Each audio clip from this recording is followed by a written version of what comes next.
Hello everyone, welcome to our study channel examyatra.com। In this session हम modern history के topic Indian national movement को cover करेंगे और आज हम इसमें डिस्कस करेंगे quit India movement.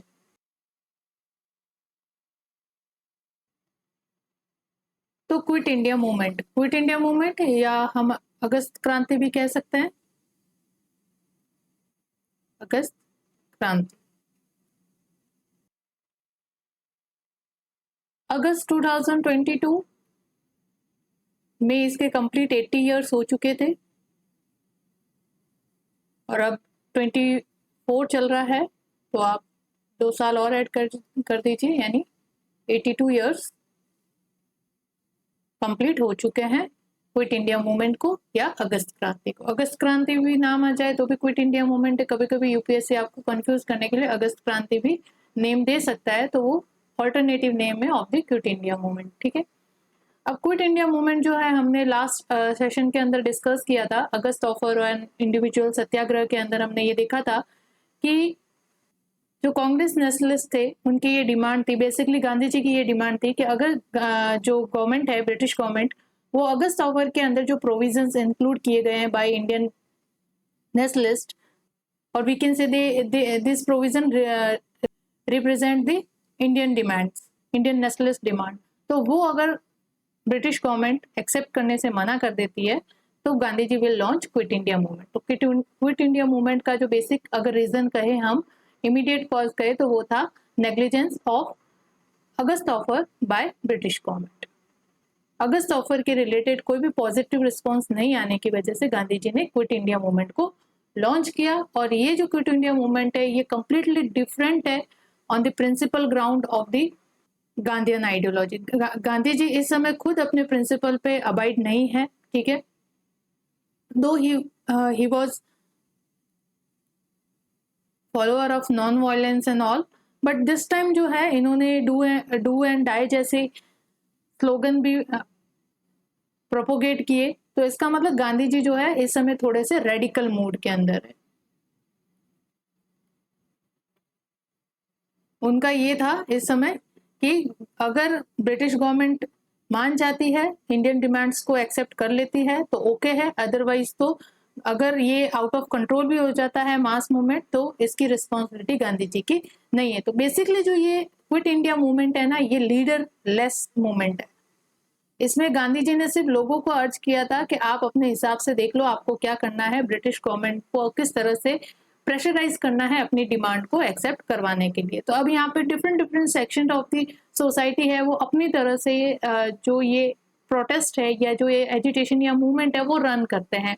Different kind of activities हमें देखने को मिलती है, कहीं हड़ताल देखने को मिलती है, कहीं स्ट्राइक्स देखने को मिलती है, कहीं वायलेंस एक्टिविटीज भी देखने को मिलती है।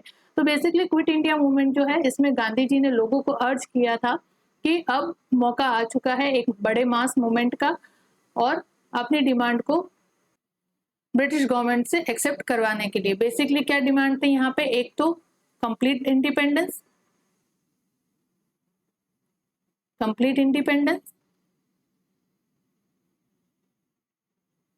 एंड रेस्पॉन्सिबल गवर्नमेंट की स्टैब्लिशमेंट। रिस्पॉन्सिबल गवर्नमेंट की यानी कि जो भी इंडियन इलेक्टेड गवर्नमेंट है उसका establishment and constitution framing of the free India. ठीक है, ये बेसिकली ये दो demand, complete independence and responsible government की एस्टेब्लिशमेंट। ठीक है, तो क्विट इंडिया मूवमेंट, अगस्त क्रांति जो है वो लीडरलेस एक मूवमेंट है जिसको सेंटर फिगर तो यहाँ पे गांधी जी है इसके, लेकिन इस समय गांधी जी जो है अपने प्रिंसिपल जो थे, जो गांधीयन आइडियोलॉजी है उसको अबाइड करने के लिए नहीं कहते हैं लोगों को खुली छूट दे देते हैं कि जिस तरह से आपको करना है ये मूवमेंट आप कीजिए। ठीक है, तो डिफरेंट सेक्शन से मैंने बताया आपको कि डिफरेंट एक्टिविटीज देखने को मिलती है। तो देखते हैं क्विट इंडिया मूवमेंट जो है कब लॉन्च हुआ ये अगस्त 8 1942, यानी 8 अगस्त 1942 को, 8 अगस्त ऑफ 1942 को ये लॉन्च होता है मूवमेंट बाय महात्मा गांधी। और ये एक ब्रिटिश रूल के अगेंस्ट डिसाइसिव स्टैंड था, बिकॉज यहाँ पे अगस्त ऑफर के जो प्रोविजंस है उनके ऊपर किसी भी तरह का पॉजिटिव रिस्पॉन्स या किसी भी तरह का रिस्पॉन्स नहीं होने की वजह से ब्रिटिश गवर्नमेंट का, उसको कंप्लीट नेग्लेक्ट करने की वजह से गांधी जी ने क्विट इंडिया मूवमेंट लॉन्च किया फ्रस्ट्रेट होके, बिकॉज उन्होंने हर प्रयास किया ब्रिटिश गवर्नमेंट को प्रेशराइज करने का या उनको अपीज करने का, हर तरीके से कोशिश की कि वो इंडियन नेशनलिस्ट डिमांड को एक्सेप्ट करे, लेकिन ब्रिटिश गवर्नमेंट का वही रवैया रहता है, एरोगेंट रवैया रहता है, और वो किसी भी नेशनलिस्ट डिमांड को एक्सेप्ट करने से मना करते हैं। इंस्टेड ऑफ वो निगोशिएट करते हैं ऑन देयर ओन टर्म्स, जो हमने गांधी इरविन पैक्ट में देख चुके हैं। ठीक है, तो गांधी जी यहाँ पे फर्स्ट्रेट होके फिर क्विट इंडिया मूवमेंट जैसा एक मूवमेंट लॉन्च करते हैं, और जिसके अंदर वो ये भी कहते हैं कि डू और डाई, यानी कि करो और मरो, सॉरी करो और मरो, क्या करो या मरो, it means he supporting violence over here. तो ऑल इंडिया कांग्रेस कमेटी की मीटिंग होती है इन मुंबई, और वहां पे गांधी जी जो है उस प्लेटफॉर्म से, कांग्रेस के मुंबई वाले प्लेटफॉर्म से क्विट इंडिया मूवमेंट ऑन 8 अगस्त 1942 को लॉन्च करते हैं अगेंस्ट द ब्रिटिश रूल। ठीक है, और ये जो मीटिंग हुई थी और जो गांधी जी ने ये लॉन्च किया क्विट इंडिया मूवमेंट, ये किया गया था ग्वालियर टैंक मैदान से, जिसको अब अगस्त क्रांति मैदान के नाम से भी जानते हैं इन मुंबई। तो ग्वालियर टैंक मैदान से गांधी जी ने लोगों को एड्रेस किया। ठीक है, जो ये मैदान फेमसली नोन एज अगस्त क्रांति मैदान, और गांधी जी पैशनेटली अर्ज इंडियंस की डू और डाई, करो या मरो का नारा यहाँ पे वो देते हैं। ठीक है, in their fight for freedom, यानी आजादी की लड़ाई के लिए या तो अब तुम कुछ करो या फिर मरो, दोनों ही अगर जरूरत पड़े तो करना होगा। अगर कॉन्स्टिट्यूशनल मीन से ब्रिटिश गवर्नमेंट प्रेशराइज होके हैंड ओवर कर देती है कंप्लीट इंडिपेंडेंस या फ्रीडम या पावर ट्रांसफर कर देती है तो इट्स ओके, अदरवाइज मरने की नौबत आ जाए तो भी वो भी आप स्वीकार करो, यानी कि बेसिकली यहाँ पे वायलेंस को सपोर्ट किया जा रहा है गांधी जी के द्वारा इनडायरेक्ट फॉर्म के अंदर। और इसी समय इस मैदान में आइकॉनिक फिगर के रूप में अरुणा आसफ अली, जो एक न्यू यंग लीडर के रूप में एमर्ज होती है इन द फ्रीडम स्ट्रगल, और उस मैदान के अंदर इन्होंने जो गांधी जी ने लोगों को वहां पे अर्ज किया था for the struggle of freedom और डू और डाई जैसे नारे दिए, तो वहां पे अरुणा आसफ अली जो एक यंग लीडर के रूप में एमर्ज हुई थी in the India's freedom struggle, जिनको कि ग्रैंड ओल्ड लेडी के नाम से भी जाना जाता है। ठीक है, Aruna Asaf Ali grand old lady के नाम से भी इनको जाना जाता है, और इनका एक प्रोमिनेंट फिगर है in the independence of movement, sorry independence movement के अंदर इनका एक प्रोमिनेंट फिगर के रूप में ये एमर्ज होती है, and she become a iconic figure when she raise the Indian flag, she raise the Indian flag in Gwalior tank Maidan as part of quit India movement. तो क्विट इंडिया मूवमेंट की meeting हुई मुंबई के अंदर। ठीक है, ऑल इंडिया कांग्रेस कमेटी की meeting हुई मुंबई के अंदर। फिर अगस्त क्रांति मैदान में या ग्वालियर टैंक मैदान के अंदर सब इकट्ठा होते हैं, गांधी जी उस स्टेज से क्विट इंडिया मूवमेंट को लॉन्च करते हैं और लोगों को अपील करते हैं डू और डाई का स्लोगन देके। वहां पे अरुणा आसफ अली जो एक न्यू यंग लीडर के रूप में इंडिपेंडेंस मूवमेंट के इस स्ट्रगल, फ्रीडम स्ट्रगल के अंदर अरुणा आसफ अली जो यंग लीडर के रूप में एमर्ज हो रही है, जिसको ग्रैंड ओल्ड लेडी के नाम से भी जाना जाता है, वो यहाँ पे इंडियन फ्लैग को रेज करती है और एक आइकॉनिक फिगर के रूप में एमर्ज होती है। ठीक है, तो यहाँ पे prominent figure during the quit India movement भी आप याद रखना, अरुणा आसफ अली, जिन्होंने ग्वालियर टैंक के अंदर तिरंगे को फहरा के इस क्विट इंडिया मूवमेंट को लॉन्च के अंदर अपना पार्टिसिपेशन दिया। और भारत छोड़ो क्विट इंडिया, भारत छोड़ो का जो नारा है या जो स्लोगन है वो किसने दिया, किसने क्रिएट किया, यहाँ पे यूसुफ मेहर अली। यूसुफ मेहर अली वही व्यक्ति है जिन्होंने साइमन गो बैक जैसे स्लोगन का भी क्रिएशन किया था। ठीक है, यूसुफ मेहर अली जो है वो फॉर्मर मेयर थे मुंबई म्युनिसिपैलिटी के। ठीक है, and he was also a socialist trade unionist, यानी कि जो ट्रेड यूनियन है और जो सोशलिस्ट आइडियोलॉजी को फॉलो करता है, बेसिकली ट्रेड यूनियन तो सोशलिस्ट आइडियोलॉजी का ही एक रिजल्ट है। तो सोशलिस्ट आइडियोलॉजी के अंदर ही पीजेंट यूनियन, ट्रेड यूनियन, ये फॉर्मेशन की बात कही जाती है। तो सोशलिस्ट ट्रेड यूनियनिस्ट थे, और फॉर्मर मेयर भी थे मुंबई म्यूनिसिपैलिटी के, और इन्होंने ही साइमन गो बैक और क्विट इंडिया के जो स्लोगन है उनको क्रिएट किया था। तो ये नाम भी आप याद रखना, यूसुफ मेहर अली।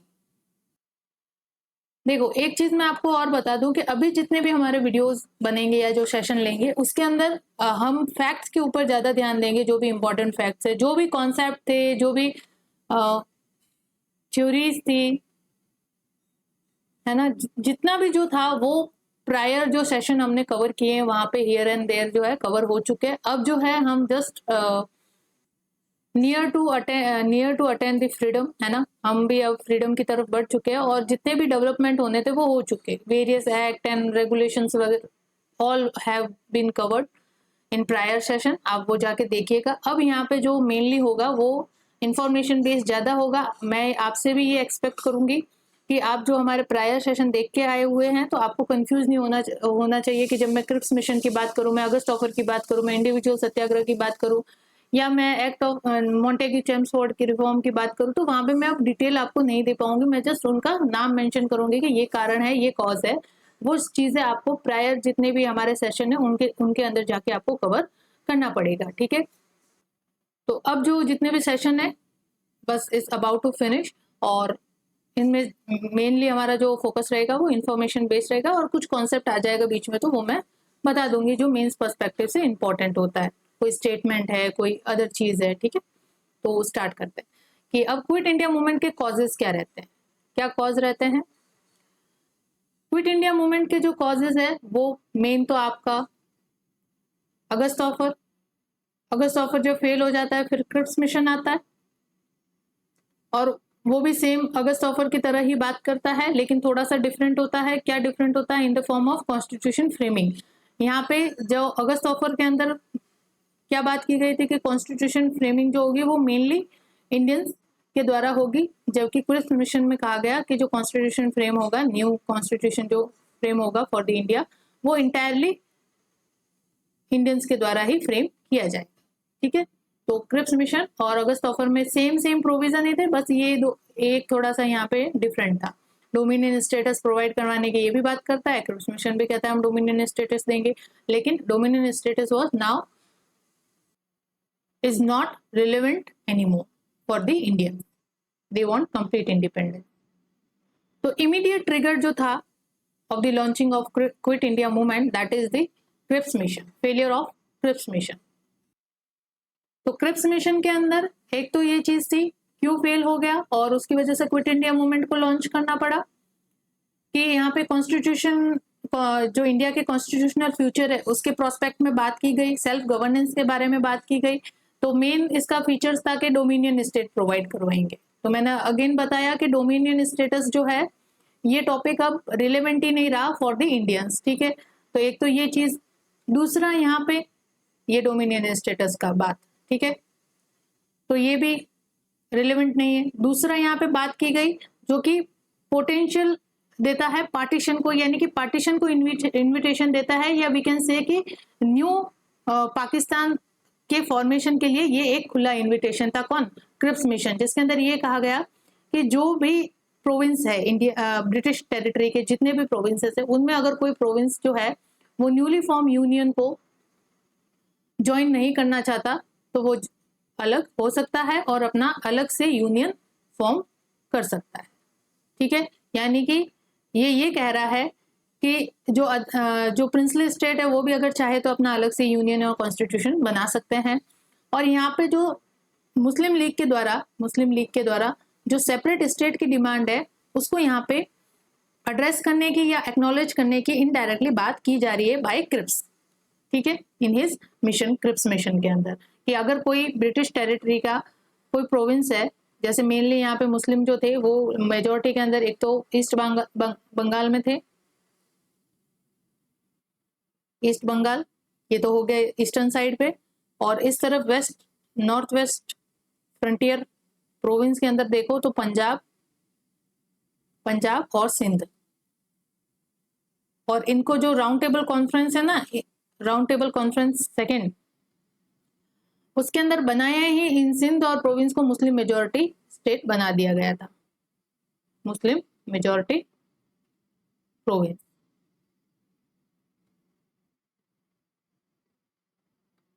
ठीक है, और इसी वजह तो सेपरेट इलेक्टोरेट जैसी बात की गई for the depress community and for Muslims and all. ठीक है, कम्युनल अवार्ड भी वो इसी का रिजल्ट था। और दूसरा एक चीज था कि प्रोविंशियल ऑटोनॉमी को सपोर्ट कर रहे थे जिन्ना, जबकि जो नेहरू रिपोर्ट थी उसके अकॉर्डिंग जो है क्या चाहिए था, फेडरल स्ट्रक्चर चाहिए था, यानी सेंटर की रेजिडरी पावर जो है वो सेंटर के पास होगी। लेकिन जो जिन्ना थे उसने इस प्रोविजन को अपोज किया ऑन द बेसिस कि he want provincial autonomy more than federal structure, यानी रेजिडरी पावर जो है वो सेंटर के पास नहीं होगी, रेजिडरी पावर किनके पास होनी चाहिए, प्रोविंसेस के पास। ये जो जिन्ना है उनका डिमांड था, बिकॉज उनको पता था कि अगर रेजिडरी पावर सेंटर के पास जाती है तो प्रोविंसेस के अंदर इनकी जो मेजोरिटी है वो किसी काम की नहीं रहेगी। तो अगर जो रेजिडरी पावर प्रोविंसेस के पास होगी तो मुस्लिम मेजोरिटी वाले जो प्रोविंस है वो फायदे में रहेंगे। ठीक है, तो ये हमने डिस्कस कर चुके हैं किस तरह से क्या था, लेकिन अगेन यहाँ पे मैं बात कर रही हूँ इस चीज को, थोड़ा रिलेवेंट है।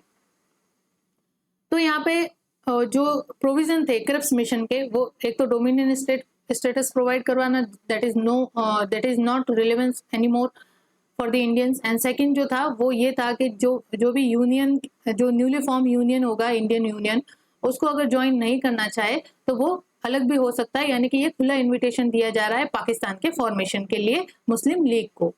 तो ये दोनों जो प्रोविजन थे क्रिप्स मिशन के, ये एक कैटलिस्ट का काम करते हैं for the movement, for the launching of this movement. तो एक तो failure of Cripps mission cause हो जाता है, जो इमीडिएट ट्रिगर भी होता है ऑफ दिस मूवमेंट। सेकेंड था India involvement in world war second.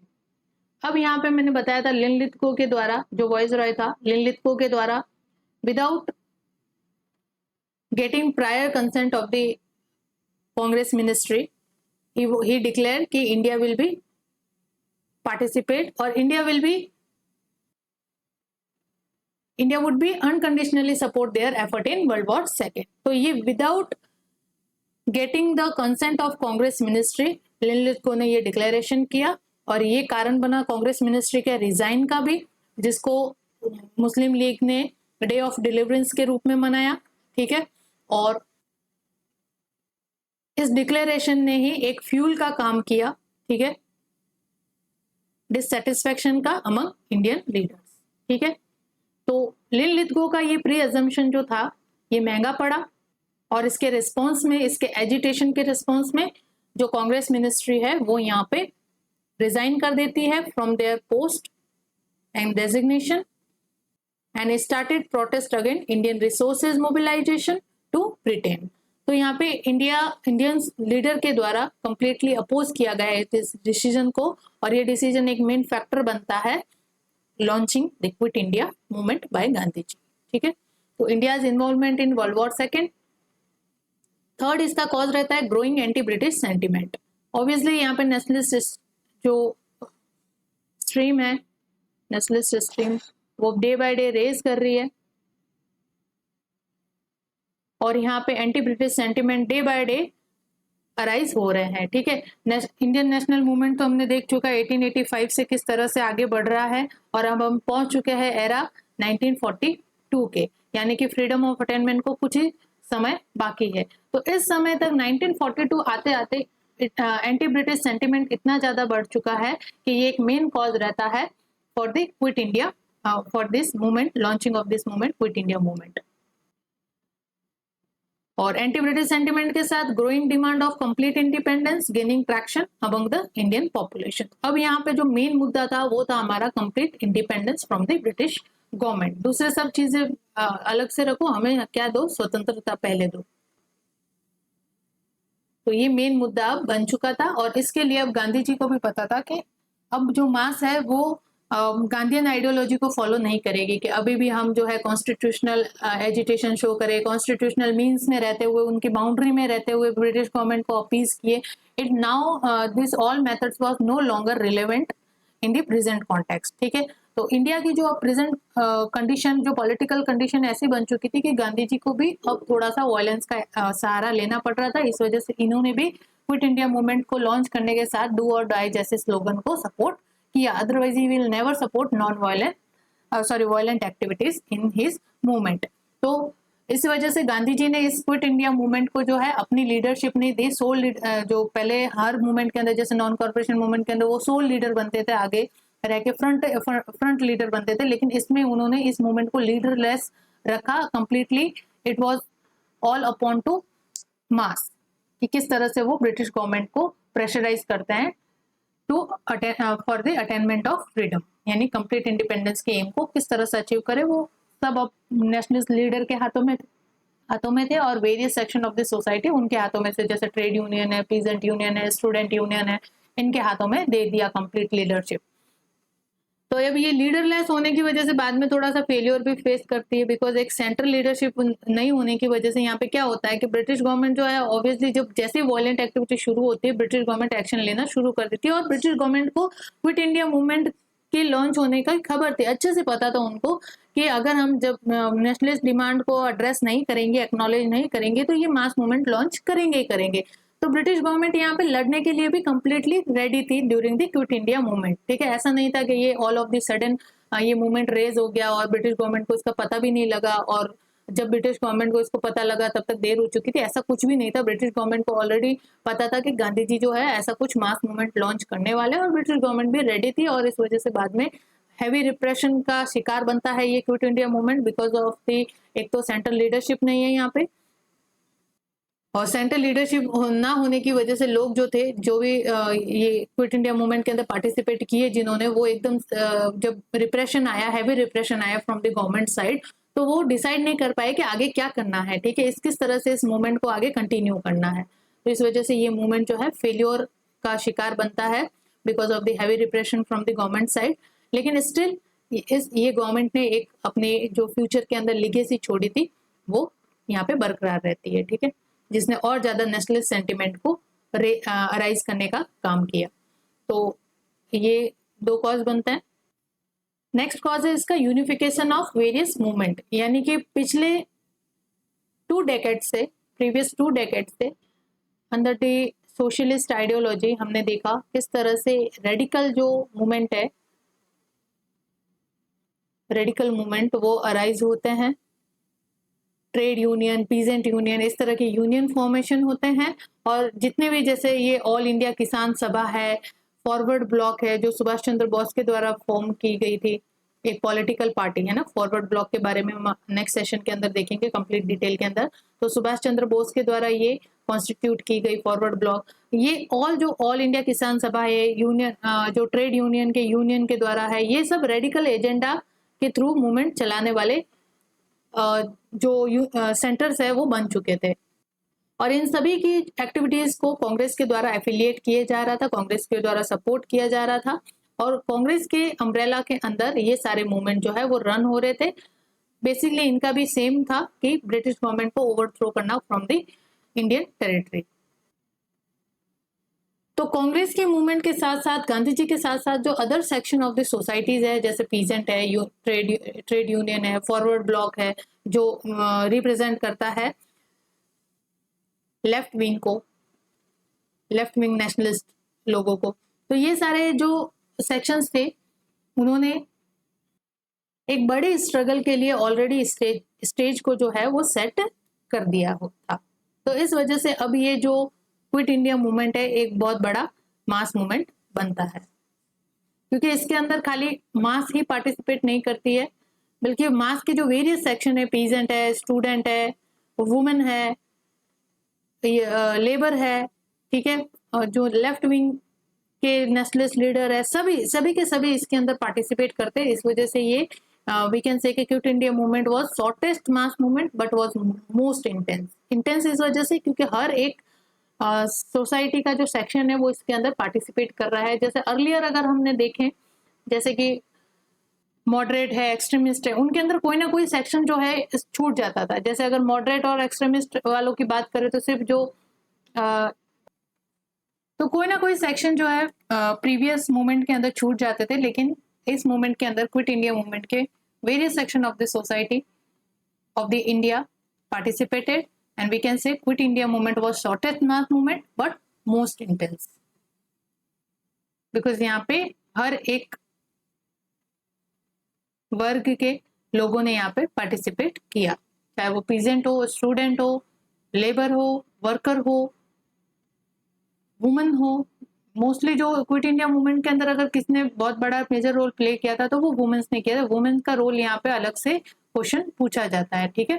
तो वुमेन्स का role in Quit India movement and various movement हमने अलग से कवर कर रखा है, ये वाला session women during the British rule, तो उसके अंदर जाके आप चेक कर सकते हैं। और जैसे पहले नॉन कॉर्पोरेशन मूवमेंट वगैरह जैसे गांधी जी मूवमेंट लॉन्च करते थे, उसकी पूरी एक प्लानिंग, एक रूपरेखा बनाते थे, ठीक है। लेकिन इस मूवमेंट की कोई रूपरेखा नहीं थी, कोई प्लानिंग नहीं थी, बस इसको स्पॉन्टेनियस मूवमेंट भी हम कह सकते हैं कि अचानक इसको लॉन्च कर दिया गया from the Congress platform, and कोई भी प्लानिंग एंड प्लॉटिंग इसके लिए नहीं की गई कि किस तरह से मूवमेंट को रन करना है। बस क्विट इंडिया मूवमेंट कोई नाम दे दिया गया, quit India, it means direct message दे दिया गया ब्रिटिश गवर्नमेंट को कि अब आप भारत को छोड़ दो, और यानी कंप्लीट जो पावर है वो इंडियन हाथों में ट्रांसफर कर दो। ये एक मैसेज था ब्रिटिश गवर्नमेंट के लिए। और इस वजह से यहाँ पे जो एटली थे, जो बाद में ब्रिटिश के प्राइम मिनिस्टर बने, उन्होंने भी यहाँ पे ये कहा इस मूवमेंट के रिगार्डिंग, क्विट इंडिया मूवमेंट के रिगार्डिंग, कि अब जो ये जो मूवमेंट है क्विट इंडिया मूवमेंट, ये जो 1857 के अंदर जो मूवमेंट हुआ था उससे भी मोर इंटेंस है, ठीक है। और यानी कि इससे अब ये क्लियर मैसेज हमें मिलता है कि हम इंडिया को आगे और ज्यादा फोर्स के दम पे होल्ड करने के लिए एलिजिबल नहीं है, एबल नहीं है। अब हमें किसी भी रूप से इंडिया को पावर ट्रांसफर करनी ही होगी, बिकॉज इस मूवमेंट के बाद ये क्लियर हो चुका था। और ब्रिटिश गवर्नमेंट जो है यहाँ पे वीक भी हो चुकी थी, बिकॉज दो वर्ल्ड वॉर यहाँ पे ये, एक पहला वर्ल्ड वॉर भी हुआ, तब चलो विक्ट्री तो हुई थी, लेकिन काफी मैन पावर और जो रिसोर्सेज थे उनका लॉस हुआ। और सेकेंड वर्ल्ड वॉर अगेन वहां पे बहुत ज्यादा मैन पावर जो है लॉस हो चुका था, इवन फाइनेंस भी लॉस हो चुका था। 1939 से 1942 का जो पीरियड था, जर्मनी ने बहुत धोया इनको। जर्मनी ने इस पीरियड के तक तो लग ही नहीं रहा था कि जर्मनी को हराना पॉसिबल भी है। ये तो 1942 के बाद जब यूएस की एंट्री होती है वर्ल्ड वॉर सेकेंड के अंदर, तब जाके पासा पलटता है। यूएस की जब एंट्री होती है फुल फ्लेज में, जब जापान ने यूएस पे अटैक कर दिया था, यूएस के जो मिलिट्री बेस है पर्ल हार्बर, जो हवाई द्वीप पे स्थित है, वहां पे अटैक किया, तब जाके यूएस की एंट्री होती है वर्ल्ड वॉर सेकेंड के अंदर, और फिर पासा पलटता है वर्ल्ड वॉर सेकेंड का। लेकिन 1939 से 1942 तक जब तक यूएस की एंट्री नहीं थी, यहाँ पे ब्रिटेन और फ्रांस मिलके जो है जर्मनी का सामना कर रहे थे, और जर्मनी यहाँ से इन दोनों को भी धो रहा था, और उस तरफ रशिया को भी बाद में इसने अंडर अटैक ले लिया था। लेकिन सबसे पहले इन्होंने जो चैलेंज दिया, जर्मनी ने बहुत ही हैवी चैलेंज दिया ब्रिटिश और फ्रांस की फोर्सेस को। तो यहाँ पे इकोनॉमिक एंड मैन पावर दोनों ही लॉसेस हो रहे थे, और because of the world war second, world war के दौरान प्रोडक्शन जो है वो भी डिक्लाइन हो गया था, सप्लाई चेन है वो डिस्टर्ब हो चुकी थी,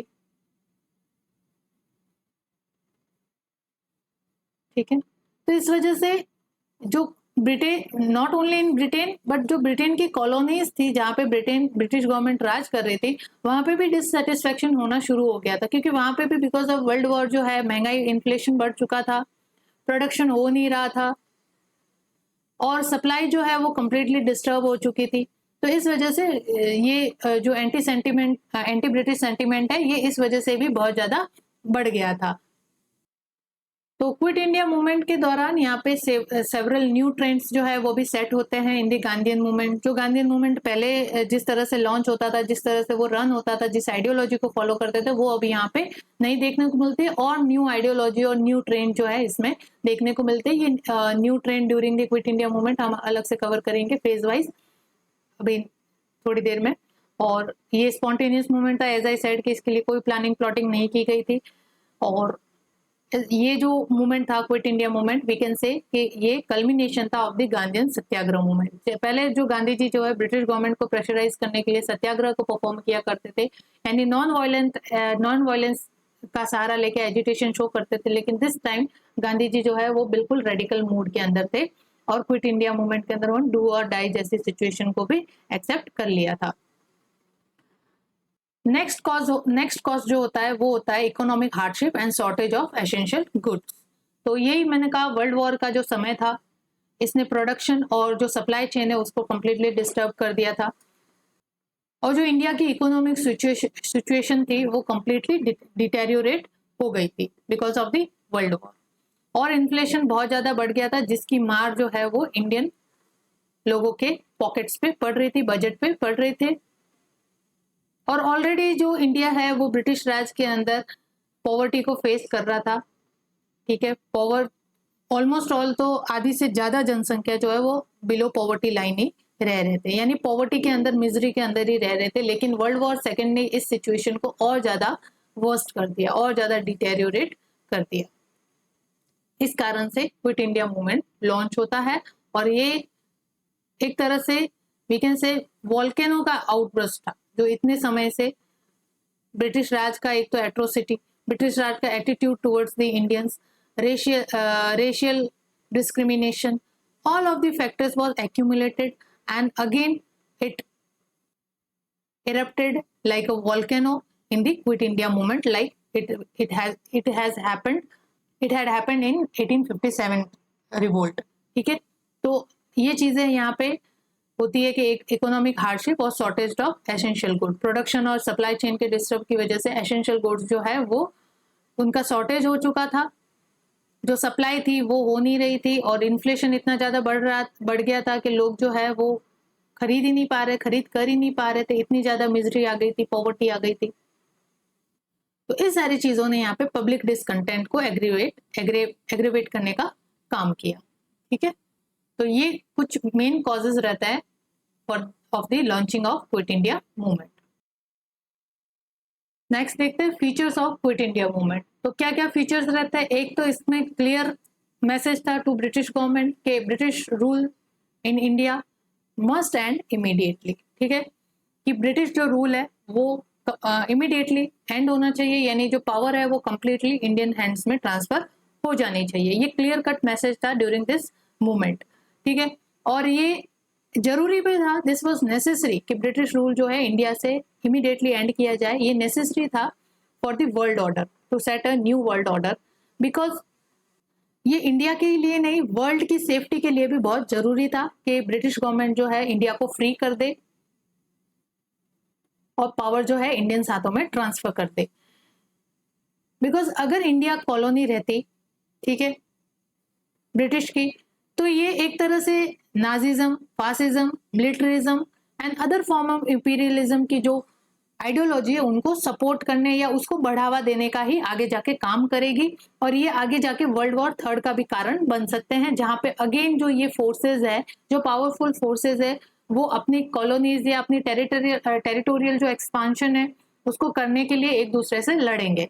तो because of the safety of the world ये नेसेसरी है कि ब्रिटिश जो है वो इंडिया को फ्री कर दे, अपनी कॉलोनी से उसको डीकोलोनाइज कर दे। और एक्चुअली जो है वर्ल्ड वॉर सेकेंड के समय जो है, या वर्ल्ड वॉर एंड होने तब तक जो है वो decolonization of colonies was started. जो वेरियस कॉलोनीज थी under the powerful forces like Britain, Germany, France, इन सब की जो कॉलोनी थी, इवन जापान, तो इन सब की कॉलोनी जो है वो डीकोलोनाइज होना शुरू हो चुकी थी। तो जैसे हमने वर्ल्ड वॉर फर्स्ट के अंदर भी देखा था कि जब ऑटोमन एम्पायर का डिसइंटीग्रेशन हुआ, तो ऑटोमन एम्पायर के डिसइंटीग्रेशन से वेरियस फ्री स्टेट बने जैसे, तो उसी तरह से ये डीकोलोनाइजेशन का प्रोसेस 1918-20 से स्टार्ट हो चुका था। तो ये गांधी जी ने इससे क्लियर मैसेज दिया कि ब्रिटिश रूल का इंडिया से एंड होना इसलिए भी जरूरी है क्योंकि अगेन जो वर्ल्ड वॉर थर्ड की जो सिचुएशन है उसको रोका जा सकता है अगर ब्रिटेन जो है सभी अपनी कॉलोनी को डीकोलोनाइज कर देगा, अपने उनको पावर ट्रांसफर करके उनको फ्री कर देगा अपने रूल से। तो ये एक मैसेज होगा towards the establishment of democracy, democratic system के एस्टेब्लिशमेंट की तरफ ये मैसेज होगा अगर ब्रिटेन जो है इंडिया को फ्री कर देता है। तो वो आगे जाके जो वर्ल्ड वॉर थर्ड की जो कंडीशन है वो कंडीशन नहीं बनेगी। अदरवाइज अगर ब्रिटेन कॉलोनी रखेगा, अपनी कॉलोनीज को अपने कंट्रोल में रखना चाहेगा, तो ये कि ये फ्रांस भी रखना चाहेगा, ये कि ये फिर जर्मनी भी रखना चाहेगा, अगेन रशिया भी रखना चाहेगा, देन जापान भी रखना चाहिए। तो जो भी पावरफुल कंट्रीज है, यूएस वगैरह, वो अपनी कॉलोनीज को बनाए रखने के लिए अगेन जो है वो लड़ेंगे। कहीं ना कहीं इनकी बाउंड्रीज जो है आपस में टकराएगी और फिर ये उसी टेरिटोरियल गेन के लिए लड़ेंगे। तो ये world safety for the world के लिए जरूरी था कि ब्रिटिश जो है ऐसा स्टेप ले, जो कि एंड करे नाजिज्म, फासिज्म, मिलिट्रिज्म और एनी काइंड ऑफ इंपीरियलिज्म की वजह से। नाजिज्म जो है वो जर्मनी प्रमोट कर रहा था, फासिज्म जो है वो इटली प्रमोट कर रहा था, मिलिट्रिज्म जो है वो जापान यहाँ पे प्रमोट कर रहा था। तो इस टाइप के आइडियोलॉजी को रोकने के लिए जरूरी था कि इस तरह का स्टेप ब्रिटिश गवर्नमेंट की तरफ लिया जाए, जो एक क्लियर कट मैसेज दे कि वो डेमोक्रेटिक सिस्टम को एस्टेब्लिश करने के फेवर में है, ना कि इंपीरियलिज्म, किसी भी फॉर्म के इंपीरियलिज्म को एस्टेब्लिश करने के। ठीक है, तो इस वजह से यहाँ पे ये भी कहा गया कि अगर यही कंडीशन जो प्रेजेंट स्टेट है, जिस तरह का ये कि ब्रिटिश गवर्नमेंट कंटिन्यू रखना चाहती है अपना राज इंडिया के अंदर, तो इसी तरह का अगर ये स्टेट ऑफ अफेयर्स कंटिन्यू रहता है तो Congress will reluctantly compelled to utilize all the non-violent strength it had gathered since 1920s. The result would be a widespread struggle under the leadership of Gandhi. कि अगर इसी तरह का स्टेट ऑफ अफेयर कंटिन्यू रहता है, यानी हम ब्रिटिश के अंडर कॉलोनी बने रहेंगे या ब्रिटिश गवर्नमेंट हमें फ्री करना नहीं चाहती है, तो जो कांग्रेस है अपने 1920 के बाद से जितनी भी strength, non violent strength, again non violent strength gain कर रखी है, उसको वो एक ही बार में यूटिलाइज करेगा और एक वाइड स्प्रेड स्ट्रगल जो है वो गांधी जी की लीडरशिप में लॉन्च करेगा, जो कारण बनेगा और वो ब्रिटिश गवर्नमेंट को कंपेल इंडिया से जाने के लिए कंपेल करेगा। तो ये फीचर था क्विट इंडिया मूवमेंट का। नेक्स्ट फीचर है, एक ये मूवमेंट जो था वो लीडरलेस था,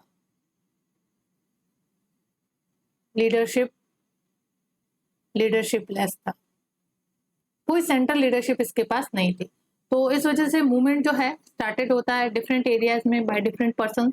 ठीक है, डिफरेंट एरियाज में डिफरेंट पर्संस के द्वारा, without any guidance from any central authority. कोई भी सेंट्रल अथॉरिटी इस मूवमेंट के पास नहीं होती है। वेरियस डिफरेंट एरियाज के अंदर डिफरेंट पर्संस के द्वारा ये क्विट इंडिया मूवमेंट रन किया जाता है। तो इस वजह से जो ये केओटिक कैरेक्टर था of the movement,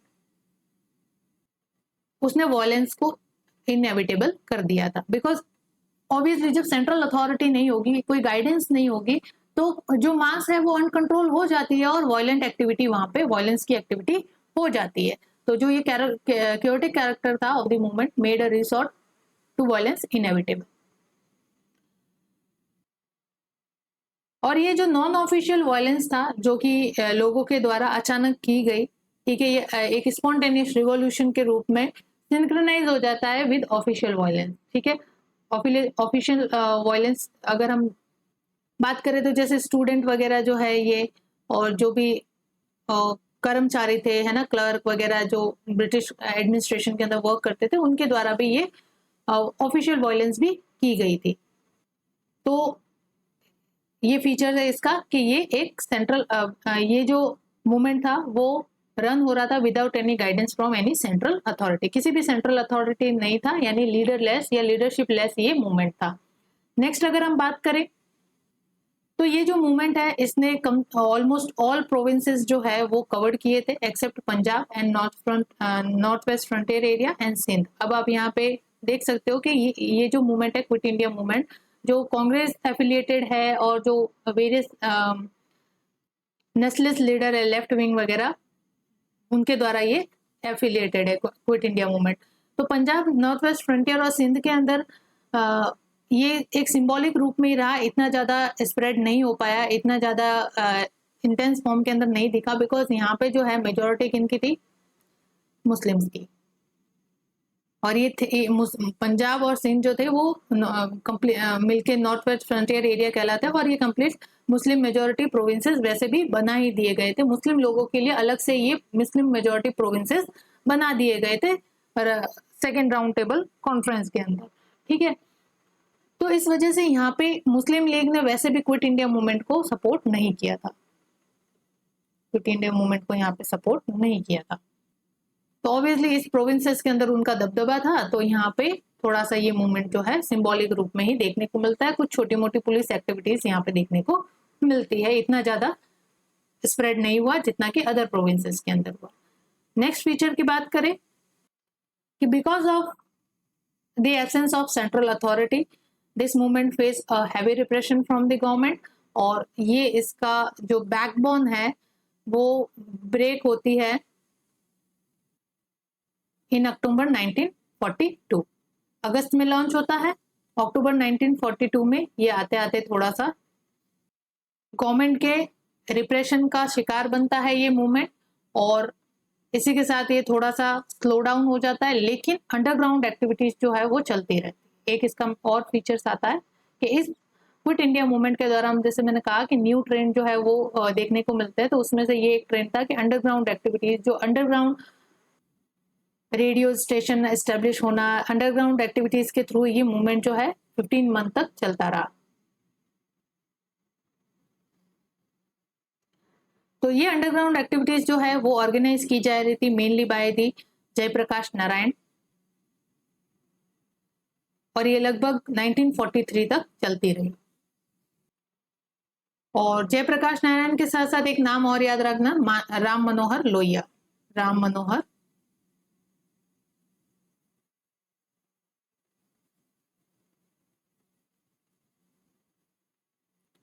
Manohar Lohia, इन्होंने अंडरग्राउंड एक्टिविटीज को चलाए रखने में बहुत बड़ा योगदान दिया, और ये अंडरग्राउंड एक्टिविटीज इन्हीं के द्वारा ऑर्गेनाइज की गई to continue this movement.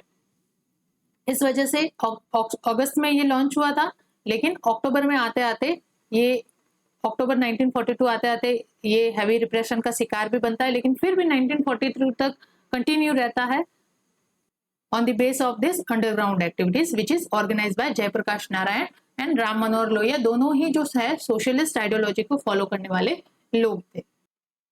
Next अगर ट्रेंड देखे, फीचर देखे, तो इस मूवमेंट के अंदर टेररिस्ट एक्टिविटीज भी होती है, और ये टेररिस्ट एक्टिविटीज भी अंडरग्राउंड एक्टिविटीज का ही पार्ट होता है। और यहाँ पे जो पुलिस है, आर्मी है, जो ब्रिटिश साइड से नेशनलिस्ट लीडर्स को हर्ट कर रही थी या उनको सप्रेस कर रही थी, उनको ये टारगेट बनाना शुरू करते हैं, ठीक है। कम्युनिकेशन एस्टेब्लिश करते हैं through the underground radio station, and guerrilla warfare जो है वो लॉन्च करते हैं against the British government. Mainly जो है ये नॉर्थ बिहार नेपाल बॉर्डर के यहाँ पे ऑर्गेनाइज किया जाता है, which is led by Jayaprakash Narayan again.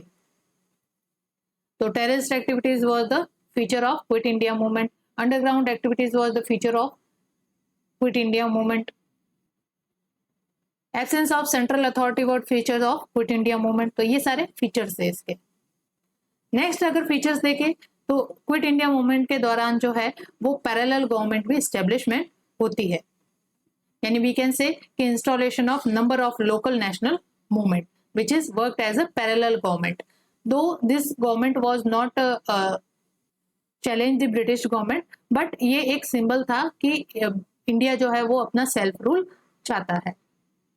तो वेरियस जगह पे लोगों के द्वारा पैरेलल गवर्नमेंट एस्टेब्लिश की गई या लोकल नेशनल गवर्नमेंट जो है वो एस्टेब्लिश की गई, जैसे कि महाराष्ट्र के अंदर सतारा में, मिदनापुर तामलुक के अंदर, जो मिदनापुर डिस्ट्रिक्ट में पड़ता है तामलुक में, और उड़ीसा के अंदर तालचेर के अंदर ये पैरेलल गवर्नमेंट लोकल लोगों के द्वारा एस्टेब्लिश की गई, जिसका ये मैसेज था कि इंडिया वांट सेल्फ रूल।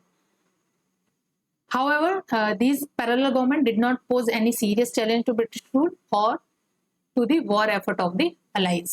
जो इस समय वर्ल्ड वॉर सेकेंड चल रहा था, और इस पैरेलल गवर्नमेंट ने ब्रिटिश गवर्नमेंट जो इंडिया के अंदर है उसको भी कोई सीरियस चैलेंज पोज नहीं किया, और ना ही इनका जो ब्रिटिश गवर्नमेंट का जो वॉर एफर्ट था या अलाइज का जो वॉर एफर्ट था, अलाइज कौन थे यहाँ पे, जो ब्रिटेन के साथी थे वर्ल्ड वॉर सेकेंड के अंदर, वो अलाइज कहलाए। और जर्मनी, इटली, जापान, ये जो थे ये कौन थे, एक्सिस पावर थे जो ब्रिटेन के अगेंस्ट लड़ रहे थे। तो अलाइज का जो वॉर एफर्ट था उसको भी इस पैरेलल गवर्नमेंट ने कोई भी सीरियस चैलेंज पोज नहीं किया। ये एक सिंबॉलिक फॉर्म में एस्टेब्लिश की गई थी to give the message of British government कि Indian people want their self rule. And some element of Gandhian's leadership can also visible in this movement. That is, Gandhiji gave direction or instruction to various classes as regard their role and duties during the movement. जैसे peasant लोगों को उन्होंने कहा कि do not pay land revenue if ready to sacrifice all. Soldiers को कहा do not open fire और Indians के, जब ब्रिटिश अथॉरिटी आपको ऑर्डर दे इंडियंस नेशनलिस्ट को के ऊपर गोली चलाने के लिए, तो उससे डिनाई करो और सिंपैथी दिखाओ towards your motherland. Then he address tenants कि do not give rent to zamindars if they are with government. अगर कोई जमींदार गवर्नमेंट को सपोर्ट करता है तो उसको आप रेंट मत दो. और गवर्नमेंट सर्वेंट से ये अपील की गई कि show loyalty to Indian National Congress, यानी इंडियन नेशनल कांग्रेस का साथ दे, ना कि वो गवर्नमेंट का साथ दे. जैसे लॉयर्स है ना, क्लर्क्स है, ये सारे जो एडमिनिस्ट्रेशन के अंदर वर्क कर रहे थे. सेम पैटर्न जो नॉन कॉर्पोरेशन मूवमेंट के द्वारा जो एड्रेस किया गया था गांधी जी के द्वारा, वही यहाँ पे है. इंडियन रूलर्स को कहा कि एक्सेप्ट सोवरेंटी ऑफ पीपल, ना कि उनको जैसे क्रिप्स मिशन के अंदर ये रियायत दी गई थी, छूट दी गई थी कि अगर वो चाहे तो इंडियन यूनियन से सेपरेट होकर अपना अलग से कॉन्स्टिट्यूशन और यूनियन बना सकते हैं. तो गांधी जी की अपील थी इंडियन रूलर से या प्रिंसली स्टेट थे कि वो लोगों की सोवरेंटी को एक्सेप्ट करे by giving up their sovereignty, यानी कि डेमोक्रेसी की स्थापना हो, यानी इलेक्टेड गवर्नमेंट यहाँ पे स्टेब्लिश हो जो कि लोगों के द्वारा हो, यानी लोगों के द्वारा लोगों के लिए लोगों का शासन हो. स्टूडेंट से अपील की गई कि वो भी जितने भी एजुकेशन इंस्टीट्यूट है उनका बॉयकॉट करे, अबंडन करे, स्टडीज को त्याग दें यहाँ पे, and keep on abandoning it till the date of freedom. और फ्रीडम जब तक ना मिल जाए तब तक ये एजुकेशन इंस्टीट्यूट जो ब्रिटिश द्वारा रन किए जा रहे हैं इनको आप अबंडन करो और या फिर इनको बॉयकॉट करो कंप्लीटली. तो ये एड्रेस गांधी जी के द्वारा various section of the societies को किया गया. देन अगर नेक्स्ट फीचर की बात करें यहाँ पे, तो किसने सपोर्ट किया, तो किसने सपोर्ट किया, बाकी सबने सपोर्ट किया. एक तो मुस्लिम लीग ने यहाँ पे सपोर्ट नहीं किया. नेक्स्ट अगर बात करें तो कम्युनिस्ट पार्टी ने नहीं किया. कम्युनिस्ट पार्टी ने इसलिए नहीं किया, इनका मेन कारण था कि ये ब्रिटिश गवर्नमेंट का साथ देना चाहते थे. अब ऐसा क्यों, कम्युनिस्ट तो अगेंस्ट ब्रिटिश होते हैं. पहले ही हमने देखा कि ये जो ब्रिटिश लोगों की सत्ता है उनको उखाड़ फेंकना चाहता है. कम्युनिस्ट जो है वो लोगों का रूल यहाँ एस्टेब्लिश करना चाहते हैं. तो ऐसा क्या आ गया इस समय क्विट इंडिया मूवमेंट के दौरान कि कम्युनिस्ट पार्टी जो है वो ब्रिटिश गवर्नमेंट को सपोर्ट करने लगी इन दिस वॉरफेयर, है ना, जो वर्ल्ड वॉर के अंदर इनका वॉर एफर्ट था ऑफ द अलाइज, उनको सपोर्ट करने लगी. ये इसी वजह से था कि इस समय जो है वो रशिया अंडर अटैक था ऑफ द जर्मनी. ठीक है, जर्मनी ने रशिया पे अटैक कर दिया था. तो रशियन जो कम्युनिस्ट गवर्नमेंट है जो स्टालिन के द्वारा एस्टेब्लिश की गई है वहां पे, वो जर्मनी के अटैक में है. जर्मनी ने अटैक कर दिया था और रशिया जो है वो किसका अलाई था, वो था ब्रिटेन का अलाई था. इस वॉर के अंदर ब्रिटेन और रशिया इस समय साथ साथ थे. तो इस वजह से ये कम्युनिस्ट पार्टी का सिंपैथी होने की वजह से towards the communist government of Russia, या उस समय के हम रशिया नहीं कहेंगे, सोवियत यूनियन कहेंगे. तो सोवियत यूनियन जो है वो ब्रिटेन का अलाई था और कम्युनिस्ट पार्टी जो इंडिया है उसकी सिंपैथी थी towards the Russia, Soviet union. और इस वजह से इस समय क्विट इंडिया मूवमेंट के दौरान जब वर्ल्ड वॉर सेकेंड चल रहा था तो कम्युनिस्ट पार्टी ने ब्रिटिश गवर्नमेंट का साथ देना मंजूर किया, ना कि नेशनलिस्ट लोगों का. इनका मेन यही कारण था. तो communist played a entirely opposite role during this Quit India movement. They did their best to help the British government in India. They acted as stooges and spies. इन्होंने जासूसी और मतलब ब्रिटिश गवर्नमेंट को information देनी provide की. ठीक है, जो भी नेशनलिस्ट लीडर की प्लानिंग प्लॉटिंग होती थी उनकी जो भी इंफॉर्मेशन है ये ब्रिटिश गवर्नमेंट तक पहुंचाने का काम करते थे. बिकॉज ये कम्युनिस्ट पार्टी भी तो कांग्रेस के साथ ही मिलकर काम कर रही थी और वो इनके भी लोग जो थे वो कांग्रेस के अंदर ही थे. हमने देखा किस तरह से कम्युनिस्ट आइडियोलॉजी एमर्ज होती है और उन्होंने कब कांग्रेस का साथ दिया और कब कब छोड़ा, ये हमने अलग से कवर कर लिया है. ठीक है ना. और ब्रिटिश गवर्नमेंट को यहाँ पे बहुत सहायता दी against their own countryman fighting for freedom. इनका मेन यही कारण था. रशिया के ऊपर जो है जर्मनी का अटैक हो चुका था और ब्रिटेन और रशिया मिलकर यहाँ पे लड़ रहे थे अगेंस्ट द जर्मनी. तो सिंपैथी होने की वजह से towards the communist government of Soviet union, इन्होंने यहाँ पे ब्रिटिश गवर्नमेंट का साथ देना शुरू किया और इन्होंने कंफर्म किया कि जो भी वर्कर्स है वो ये क्विट इंडिया मूवमेंट को ज्वाइन ना कर। इन्होंने ये प्रयास किया कि जो वर्कर है, जो लेबर है, वो क्विट इंडिया मूवमेंट को ज्वाइन ना करे और जो प्रोडक्शन है उसको बॉयकॉट ना करे, प्रोडक्शन का जो ये प्रोसेस है उसको ना रोके। तो इन्होंने ये पूरी कोशिश की सो दैट कि अगर प्रोडक्शन जारी रहेगा तो किसी भी तरह की शॉर्टेज नहीं आएगी और ब्रिटिश गवर्नमेंट जो अपना वॉर एफर्ट है वो इजीली रन कर सकेगी। तो यहाँ पे इन्होंने all India trade union Congress जो है उसको भी कंट्रोल करने की कोशिश की और कम्युनिस्ट पार्टी ने जो है अपना पूरा दम लगाया keep the workers out of the national unrest so that कि इंडस्ट्रियल प्रोडक्शन जो है वो डिस्टर्ब ना हो ड्यूरिंग द वॉर और ब्रिटिश गवर्नमेंट का जो वॉर एफर्ट है अगेंस्ट द जर्मनी वो इजीली रन हो सके। और इन्होंने पीजेंट जो है, बेसिकली यहाँ पे जो कम्युनिस्ट है वो किनको रिप्रेजेंट करते हैं, वर्कर्स हैं, पीजेंट मास को। तो इन्होंने पीजेंट वर्कर से भी अपील की और पीजेंट से भी अपील की कि वो जो है ब्रिटिश गवर्नमेंट का साथ दे, लैंडलॉर्ड्स को कॉपरेट करे और लैंड रिफॉर्म जो कांग्रेस के द्वारा डिमांड किया जा रहा है उसको सपोर्ट ना करे। Instead of supporting land reforms या कांग्रेस, दे शुड सपोर्ट और cooperate with the landlords, because इस समय लैंडलॉर्ड जो थे वो यहाँ पे ब्रिटिश गवर्नमेंट के सपोर्टर थे इस वजह से।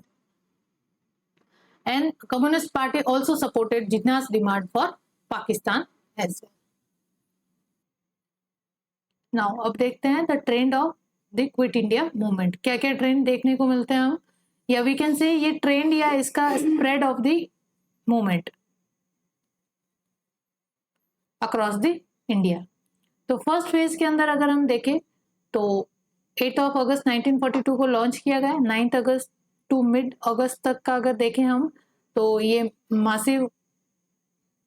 मास मूवमेंट के फॉर्म के अंदर एमर्ज होता है। वायलेंट एक्टिविटीज यहाँ पे शो होती है मेनली। इस फेज के अंदर ये अर्बन जो सेंटर्स है वहां तक कॉन्फाइंड रहता है और स्ट्राइक्स एंड हड़ताल यहाँ पे देखने को मिलती है और clashes with police and army. Obviously जब लॉ एंड ऑर्डर थोड़ा सा डिस्टर्ब होगा तो पुलिस एंड आर्मी को डिप्लॉय किया जाएगा ब्रिटिश गवर्नमेंट के साइड से, तो उनके साथ क्लैशेस देखने को मिलते हैं। और इम्पोर्टेंट सेंटर अगर कहे फ्रॉम अर्ली फेज या फर्स्ट फेज के अंदर which is 9 August to mid August के बीच में, तो ये बॉम्बे, कलकत्ता, दिल्ली, पटना, लखनऊ, नागपुर और अहमदाबाद जैसे जो अर्बन सेंटर्स थे यहाँ तक यहाँ पे ये स्प्रेड होता है या इसका इन्फ्लुएंस देखने को मिलता है।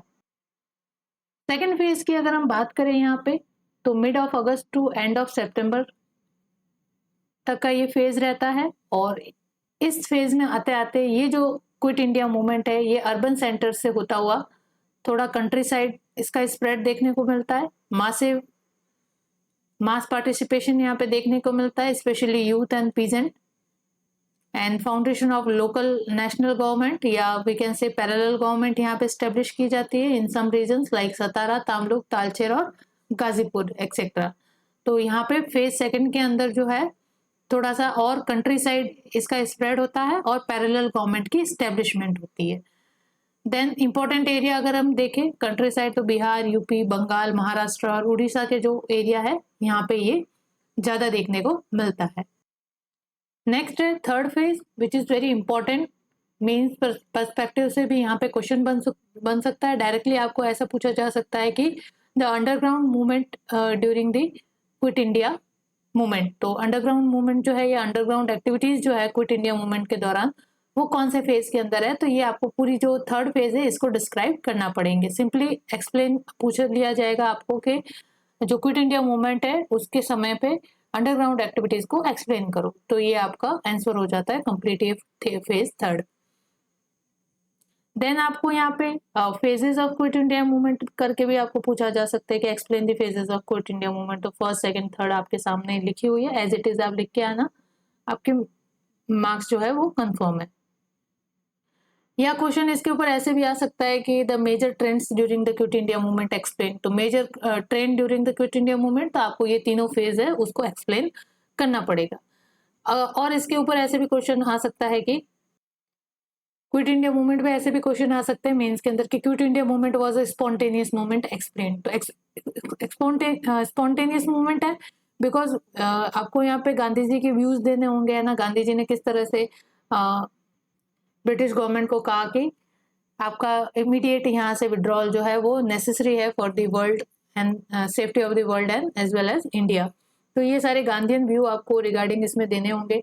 देन इसका लीडरलेस कैरेक्टर आपको शो करना पड़ेगा, और ये शो करना पड़ेगा कि जब इस मूवमेंट को लॉन्च किया गया तो इसके लिए कोई भी प्लानिंग या प्लॉटिंग नहीं की गई थी, कोई प्रोग्राम इसके लिए डिफाइन नहीं किया गया था, कोई भी यहाँ पे प्री कॉन्सिडर्ड प्लान यहाँ पे नहीं था।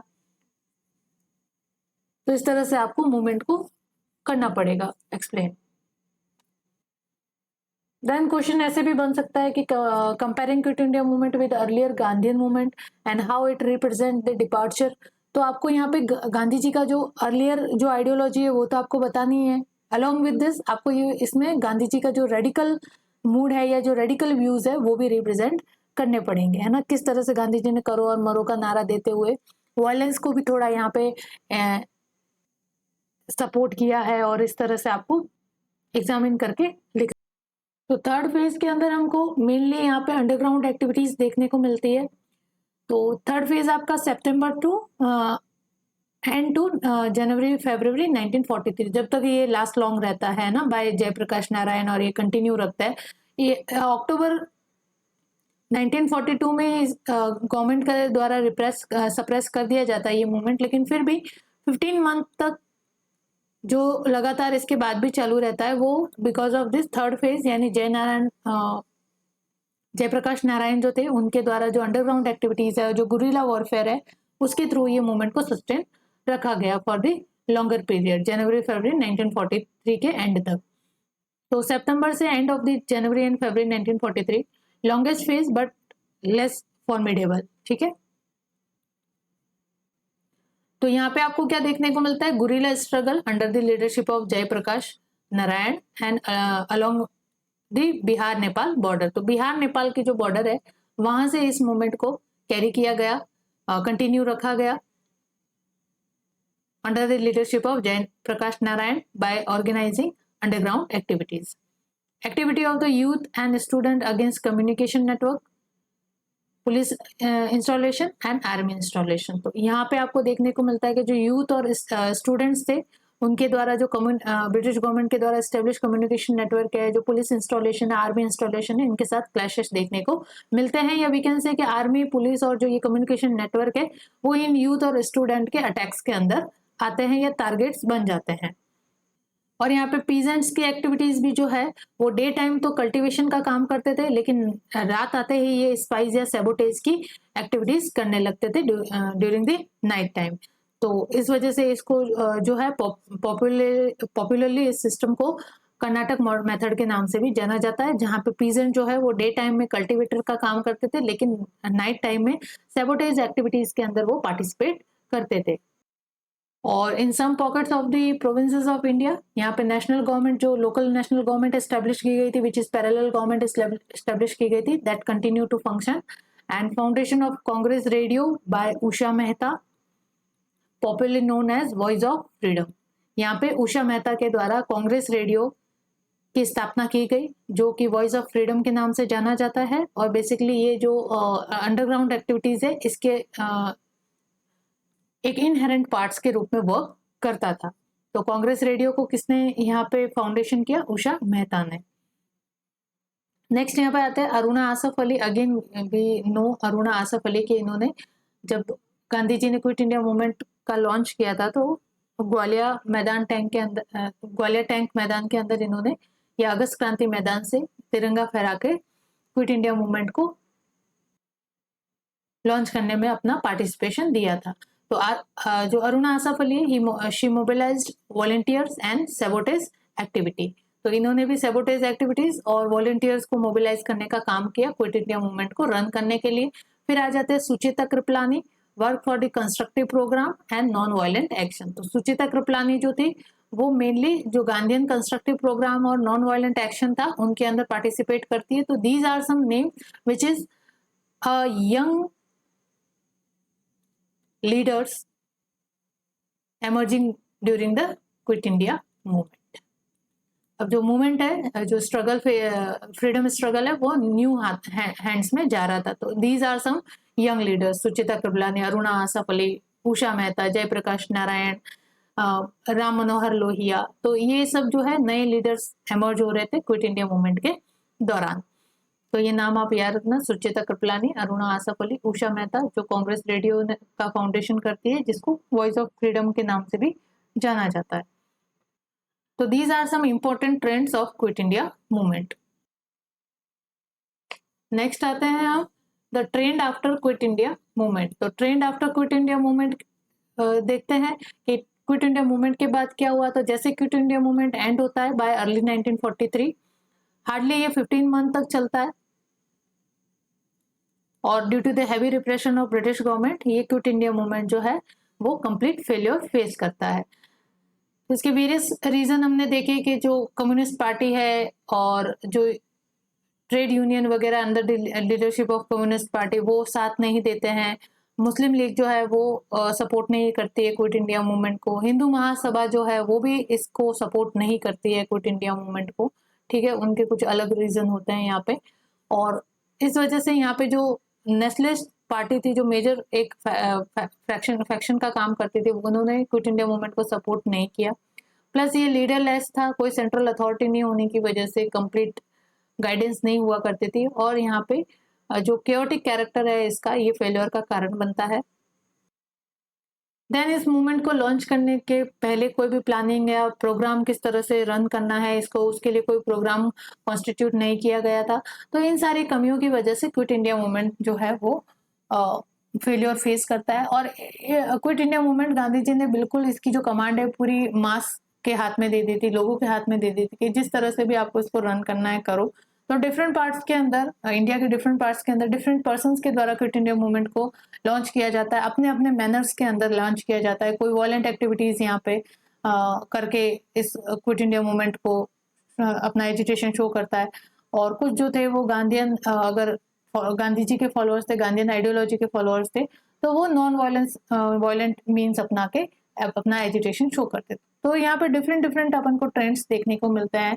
कुछ यहाँ पे अंडरग्राउंड एक्टिविटीज, टेररिस्ट एक्टिविटीज जैसी एक्टिविटीज करके ब्रिटिश गवर्नमेंट को चैलेंज पोज करते हैं. पैरेलल गवर्नमेंट एस्टेब्लिश किया जाता है. तो अपने अपने तरीकों से इसको रन किया जा रहा था. इस वजह से कोई एक सेंट्रलाइज प्रोग्राम नहीं था, सेंट्रलाइज लीडरशिप नहीं होने की वजह से ये मूवमेंट जो है फेलियर फेस करता है. देन यहाँ पे British was already aware of this movement, and British government was ready to fight such kind of mass movement in future. That's why भी ये failure होता है कि ब्रिटिश गवर्नमेंट जो है पहले ही अपने आप को तैयार कर देती है ऐसे बड़े किसी भी मास मूवमेंट से लड़ने के लिए, उससे फाइट करने के लिए. तो क्विट इंडिया मूवमेंट जब एंड हो जाता है तो उसके बाद ब्रिटिश लोगों की जो विक्ट्री है वो पॉसिबल इस वजह से हुई because of the use of force. ठीक है, और because of the work condition.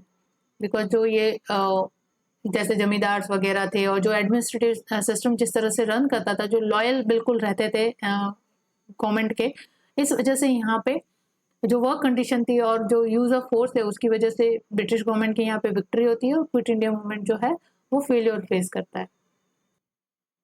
और इस समय ये चीज भी दर्शाई जाती है कि British could not never against risk such confrontation, कि ब्रिटिश गवर्नमेंट जो है ऐसा आगे और कोई मास मूवमेंट जो है वो कन्फ्रंट करने के लिए रेडी रिस्क नहीं ले सकते. ठीक है ना. तो किसी भी प्रकार की छोटी मोटी भी एक्टिविटी को इन्होंने 1915 के बाद से ही रिप्रेस करना शुरू कर दिया था, है ना, डिफेंस ऑफ इंडिया एक्ट को बना के, जब रिवोल्यूशनरी मूवमेंट होने लगे थे. ठीक है, तो इस तरह से ब्रिटिश गवर्नमेंट ने फोर्स के द्वारा और वर्क कंडीशन के दम पे इस मूवमेंट को सप्रेस करने के अंदर विक्ट्री हासिल की.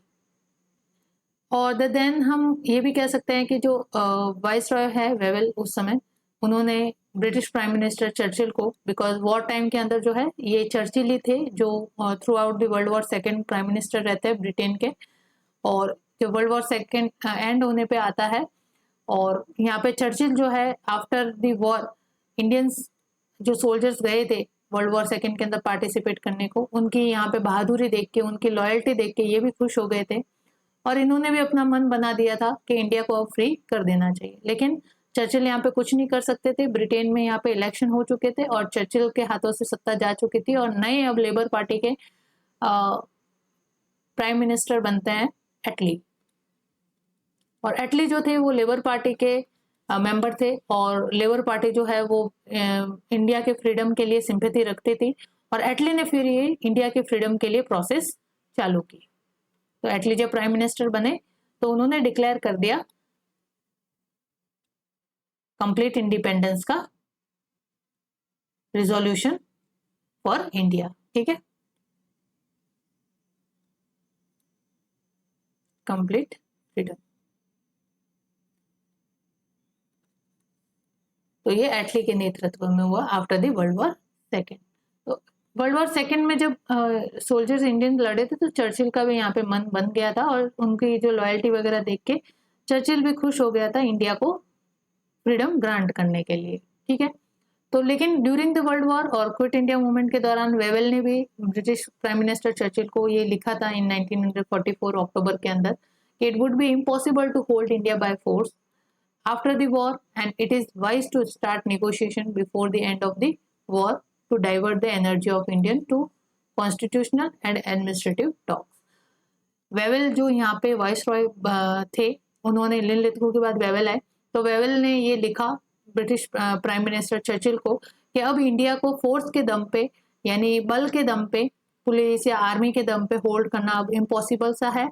ये बहुत ही एक बुद्धिमानी का काम होगा कि हम निगोशिएशन का प्रोसेस स्टार्ट कर दे ब्रिटिश इंडियंस के साथ। ठीक है, और आफ्टर द वॉर या फिर वॉर खत्म होने से पहले ही जो है हम इस जो इंडियंस की ये जो एनर्जी है इसको डाइवर्ट करने के लिए नया कॉन्स्टिट्यूशनल और एडमिनिस्ट्रेटिव टॉक्स या निगोशिएशन टॉक्स जो है वो स्टार्ट कर दे। ये बहुत बुद्धिमानी का काम होगा, अदरवाइज जो है हमें जो ये इंडियंस है ये उखाड़ फेंकेंगे।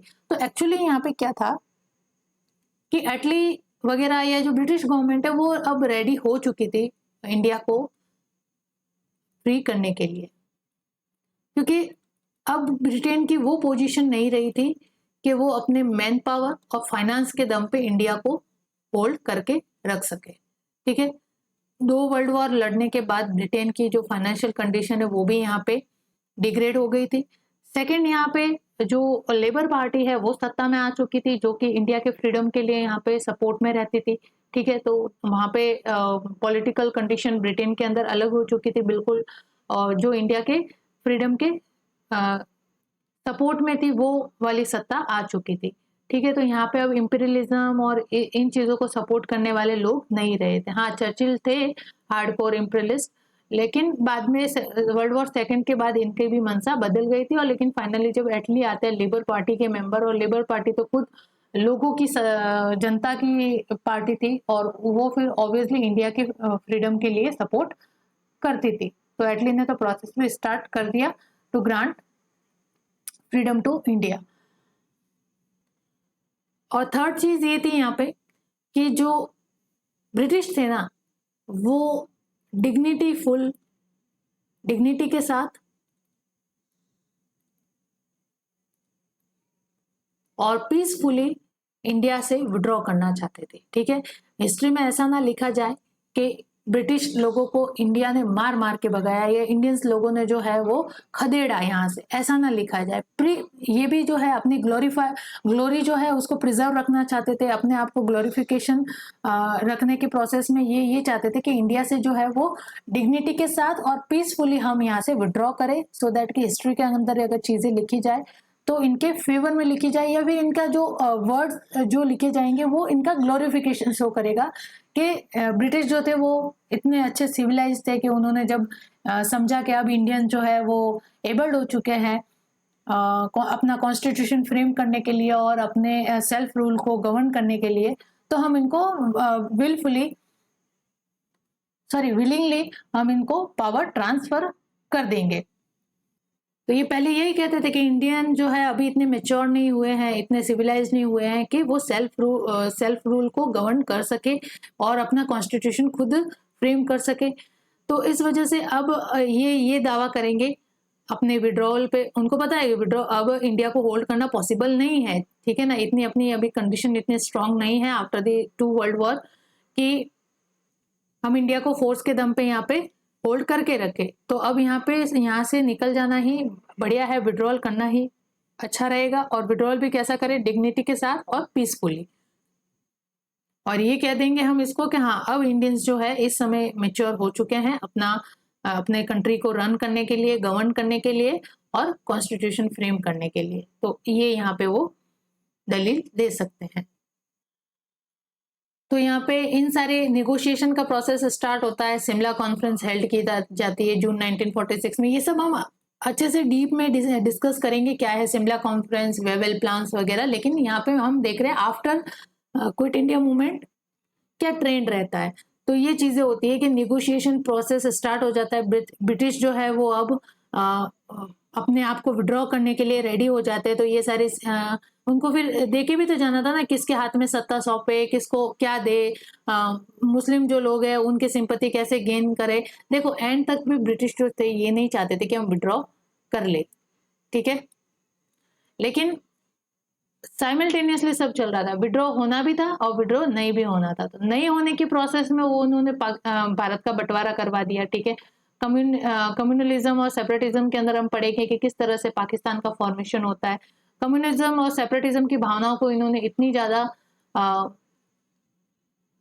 फर्टिलिटी प्रोवाइड की या इतना ज्यादा खाद डाला कि उसने एक न्यू पाकिस्तान को जन्म दे दिया, ठीक है। तो ये सारे ब्रिटिश लोगों के ही काम है डिवाइड एंड रूल की पॉलिसी के तहत, सो दैट कि इनका ये मानना था कि जैसे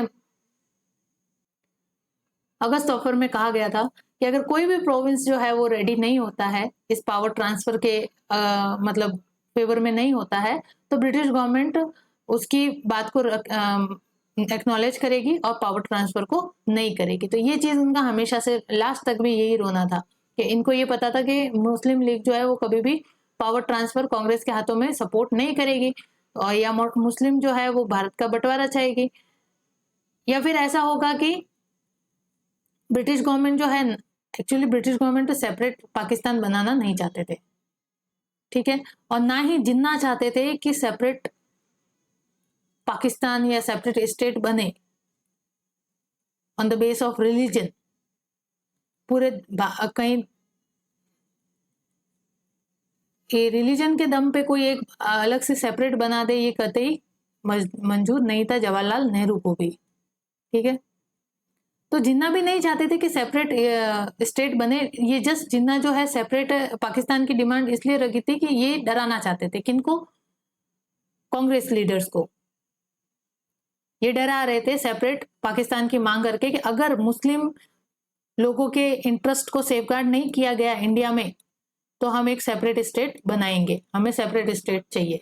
तो ये just to secure the Muslim interest in India, Jinnah जो है इस सेपरेट पाकिस्तान की डिमांड या सेपरेट स्टेट की डिमांड को की बात करके कांग्रेस को डराते थे कि कांग्रेस इस बात से डरी रहे कि अगर इनकी इंटरेस्ट को हमने नहीं एक्नॉलेज किया, इनका प्रॉपर रिप्रेजेंटेशन हमने नहीं दिया गवर्नमेंट के अंदर, तो ये कहीं सेपरेट स्टेट ना बना दे या इंडिया को बांट ना दे। तो ये जिन्ना भी यही चाहते थे, दिल से कभी भी जिन्ना सेपरेट स्टेट बनाना नहीं चाहते थे। ये चीजें हैं इनकी, कहीं ना कहीं पढ़ने में आया है, ठीक है, तो आपको मैं बता रही हूँ। लेकिन एक्चुअली ब्रिटिश गवर्नमेंट ने और इवन जवाहरलाल नेहरू ने भी फिर इस चीज को सपोर्ट कर दिया गया कि जब अगर मुस्लिम होंगे, ठीक है, तो मुस्लिम हिंदू हमेशा लड़ते रहेंगे इस अपने इंटरेस्ट को सेफगार्ड करने के लिए। तो हमेशा भारत के अंदर जो ये आंतरिक ग्रह कलेश है या जो ये इंटरनल क्लैशेज है ये होते रहेंगे और हिंदू मुस्लिम दंगे हमेशा भड़कते रहेंगे। तो इससे तो अच्छा यही होगा कि पूरा इंडिया जले इस कम्युनलिज्म की आग में। इससे बेटर होगा कि इन मुस्लिम्स को अलग से इनका स्टेट दे दो जहां पे इनके इंटरेस्ट सेफगार्ड हो और ये किसी के साथ ना लड़े। अगर सब वहां पे मुस्लिम ही होंगे तो कैसे लड़ेंगे एक दूसरे के, हमारे इंटरेस्ट यहाँ पे सिक्योर नहीं है ना। तो इनको बेटर रहेगा कि इस पीस को बनाए रखने के लिए और फर्दर कम्युनलिज्म और सेपरेटिज्म की जो आग है उससे इंडिया को दूर रखने के लिए फिर जवाहरलाल नेहरू ने लेटर स्टेज में जिन्ना की इस डिमांड को सपोर्ट करना शुरू कर दिया। अर्लियर फेज में इन्होंने भी ये नहीं चाहता कि रिलीजन के बेस पे कैसे कोई सेपरेट स्टेट बना सकता है, ये भी अपोज करते थे। लेकिन बाद में जब सेपरेटिज्म और कम्युनलिज्म और हिंदू मुस्लिम दंगे भड़के थे, तब जवाहरलाल नेहरू ने भी इस चीज को एक्नॉलेज किया और उन्होंने भी जिन्ना की सेपरेट जो पाकिस्तान की डिमांड है उसको स्वीकार कर लिया। लेकिन यहाँ पे जिन्ना तो चाहते थे कि पाकिस्तान से मतलब इंडिया से सेपरेट नहीं होना है, ठीक है, लेकिन हो गए, अब क्या करें, फिर सिचुएशन ऐसी बने कि जो नहीं चाहते थे वो हो गया। तो इसी जो प्रोसेस है इसमें सिमला कॉन्फ्रेंस हेल्ड की जाती है, नेगोशिएशन प्रोसेस स्टार्ट होते हैं पावर ट्रांसफर के लिए in the Indian hands by the British government, और वेवेल प्लान आता है जो कि कॉन्स्टिट्यूशनल प्लान था, लेकिन ये सक्सेसफुल नहीं होता है। मीनवाइल इंडियन नेशनल मूवमेंट जो है 1943 से 44 के बीच में military operation but defeat. Indian national army है ना, इंडियन नेशनल आर्मी का भी हम अलग से next session Indian national army पे होने वाला है, तो उसमें देखेंगे कि इस समय जो वर्ल्ड वॉर सेकेंड है ये तो खत्म होता है 1946 आते आते, ठीक है, 1946 के आते आते खत्म होता है। लेकिन 1943 में क्विट इंडिया मूवमेंट यहाँ पे फेलियर फेस कर लेता है सप्रेशन की वजह से। फिर उस तरफ से 1942 के अंदर यही मतलब यही वाला फेज 1943-42 का फेज, इस समय इधर से क्विट इंडिया मूवमेंट लॉन्च हुआ था और उस तरफ से जो है इंडियन नेशनल आर्मी का मूवमेंट लॉन्च हो गया था सुभाष चंद्र बोस की लीडरशिप के अंदर, ठीक है, यानी कि जो ब्रिटिश गवर्नमेंट को भारत से खदेड़ना चाहते थे with the help of Japan. यानी सुभाष चंद्र बोस अगेन जो है वो रेडिकल मीन्स या थोड़ा सा रेडिकल मूड में रहते थे, है ना, वायलेंट एक्टिविटीज को सपोर्ट करते थे to overthrow the British government from India, यानी मिलिट्री एक्शन को सपोर्ट करते थे यहाँ पे। तो सुभाष चंद्र बोस ने यहाँ पे आजाद हिंद फौज का गठन किया और उसको जापान की हेल्प से, जब जापान ने यहाँ पे साउथ ईस्ट एशिया के नेशंस पे सेकेंड वर्ल्ड वॉर के अंदर अटैक करना शुरू किया, तो साउथ ईस्ट एशिया के अंदर जापान की हेल्प से इंडियन नेशनल आर्मी जो है वो रंगून के रास्ते होते हुए इंडिया में एंटर की, यानी कि ब्रिटिश गवर्नमेंट को ओवरथ्रो करने के लिए, इंडिया पे अटैक करने के लिए नहीं, ब्रिटिश गवर्नमेंट को ओवरथ्रो करने के लिए। लेकिन इंडियन नेशनल आर्मी को गांधी जी ने सपोर्ट नहीं किया था। इस मूवमेंट को गांधी जी ने इसलिए सपोर्ट नहीं किया क्योंकि सुभाष चंद्र बोस और गांधी जी में पहले से ही डिफरेंस होने शुरू हो गए थे, ideological difference. Because Subhash Chandra Bose यहाँ पे मिलिट्री ऑपरेशंस को सपोर्ट करते थे, जबकि Gandhi ji non violent operations को सपोर्ट करते थे।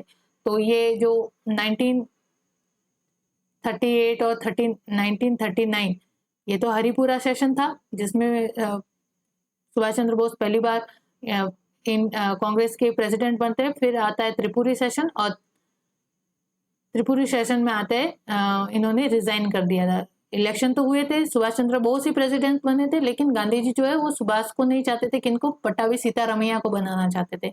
बिकॉज हरिपुरा सेशन से ही गांधी और सुभाष के बीच में डिफरेंसेस होना शुरू हो चुके थे because of the ideological means. यहाँ पे गांधी जो सुभाष चंद्र बोस है वो एक तो सोशलिस्ट थे, then he was in support to military operation to overthrow British government from India. लेकिन गांधी जी ऐसा नहीं चाहते थे, उनको लगता था कि अगर हमने इस तरह की कोई भी वॉयलेंट एक्टिविटी को सपोर्ट किया तो हो सकता है ये इंडियन नेशनल जो मूवमेंट है ये कंप्लीटली सप्रेस कर दिया जाए बाय ब्रिटिश अथॉरिटी, ठीक है, या फिर इस मिलिट्री ऑपरेशन के थ्रू हम मिलिट्रिज्म को, जो जापान उस तरफ कर रहा है, मिलिट्रिज्म को सपोर्ट करेंगे, यानी कि आर्मी के थ्रू हम या फोर्स के थ्रू इंडिया को आज़ाद करवा देंगे, तो आर्मी का यहाँ पे दबदबा होगा जो मिलिट्रिज्म को सपोर्ट करेगा, यानी मिलिट्री डिक्टेटरशिप होगी। तो ये भी एक फॉर्म है ऑफ द इंपीरियलिज्म। तो गांधी जी किसी भी मीन्स ऑफ द इंपीरियलिज्म या किसी भी फॉर्म ऑफ द इंपीरियलिज्म को यहाँ पे बढ़ावा देना नहीं चाहते थे, बिकॉज सेकेंड वर्ल्ड वॉर के समय यही सिचुएशन हो रही थी। नाजिज्म जैसी, फासिज्म जैसी, मिलिट्रिज्म जैसी जो ताकतें हैं यहाँ पे सर उठा रही थी। तो जापान की हेल्प से सुभाष चंद्र बोस जो है इंडिया से ब्रिटिश गवर्नमेंट को ओवरथ्रो करना चाहते थे, ठीक है। जब जापान ने अटैक किया साउथ ईस्ट एशिया के नेशंस पे, तो जो इंडियन नेशनल आर्मी है उसने जापान को हेल्प करते हुए इंडिया पे आक्रमण किया था, है ना। तो वो था कि ब्रिटिश गवर्नमेंट को ओवरथ्रो करना है यहाँ पे। लेकिन वो भी क्या होता, आप सोचो क्या होता अगर इंडियन नेशनल आर्मी जापान की हेल्प से साउथ ईस्ट एशियन नेशन को अपना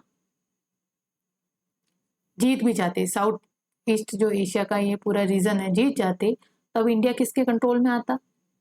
एक इंपीरियलिज्म से जो कॉलोनियलिज्म है उससे छूट के किसके हाथों में आता? जापान के हाथों में। और जापान उस समय क्या कर रहा था? मिलिट्रिज्म, जो एक फॉर्म है इंपीरियलिज्म का।